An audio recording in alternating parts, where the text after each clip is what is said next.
চাঁপানবাবগঞ্জে শিল্পপণ্য ও বাণিজ্য মেলা 2025 চালু হয়েছে। এখানে আমি প্রথম দিনই রাতেরবেলা ঘুরতে গেছিলাম একা একা। এখানে একটা ড্রাগন ট্রেন রয়েছে, অনেক মানুষ ছোট বড় সবাই এখানে উঠে দোল খাওয়ার জন্য উঠেছে। আমি ঘুরে ঘুরে দেখছিলাম, যদিও একটি কন্ট্রোল রুম পাশে রয়েছে, এখানে কন্ট্রোল করা হয়।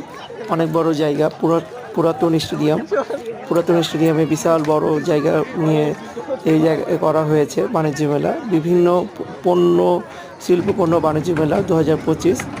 এখানে মানুষ মোটামুটি অনেক ছিল, কিন্তু রাত হয়ে কারণে তারপর অনেকে চলে গেছে। তারপরে ছিল প্রায় 10টা-11 পর্যন্ত ছিল। আমি সেখানে খুব আনন্দিত। প্রথম দিন যাওয়ার পর আমি এগুলো দেখতে পেয়ে আমি খুব ভালো লেগেছে বা খুশি। আমি ইনশাল্লাহ আরও যাব।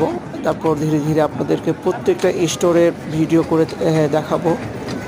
আপনারা দেখবেন কত সুন্দরভাবে এই জায়গাটা হয়েছে। চাঁপানবাবগঞ্জে বাণিজ্য মেলা হয়েছে।